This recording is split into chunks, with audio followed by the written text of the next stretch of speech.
عن طريق الرقم القومي بس أقدر أعرف النوع ذكر ولا أنثى، وأعرف تاريخ الميلاد، وينكتب ليا العمر بالسنة والشهر واليوم.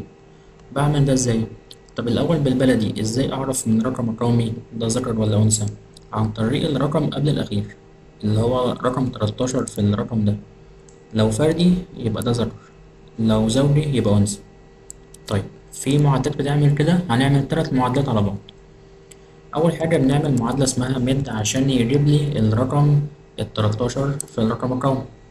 أفتح القوس وهنا أعلم على الخلية اللي فيها الرقم القومي، وهنا أقول له هات لي رقم 13. وهنا حسب أنا عايز أجيب كام رقم بعد ال13، فلا أنا عايز رقم واحد بس، فهعمل واحد وأعمل أوكي. فجاب لي إن هنا رقم 7. طيب عايز أقول له يشوف ده فردي ولا زوجي، بعمل إيه؟ معادلة اسمها is odd، باجي بعد يساوي وأعمل is odd وأفتح قوس، وأجي في الآخر هنا أعمل قوس أو إن أنا أعمل إنتر. فظهر لي إن هو ترو، إن فعلا الرقم اللي هو قبل الأخير ده فردي. لو نزلت بالمعادلة فولس إن هو مش فردي.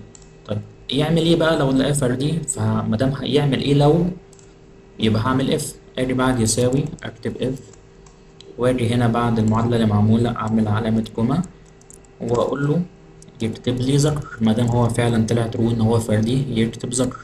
أعمل كوما عشان أقول له يعمل إيه لو لقاه زوجي. بين علامات تنصيص برضو هكتب أنثى، وأقفل علامات التنصيص وأقفل القوس وأعمل إنتر بس، وأنزل بالمعادلة هتلاقي إن هي مظبوطة. كل واحد باين قدامه النوع بتاعه إيه. في الفيديو الجاي هنتعلم إزاي نعمل تاريخ الميلاد بالمعادلة الطويلة السهلة دي، وبعد كده نكتب العمر بالسنة والشهر واليوم. تابعونا.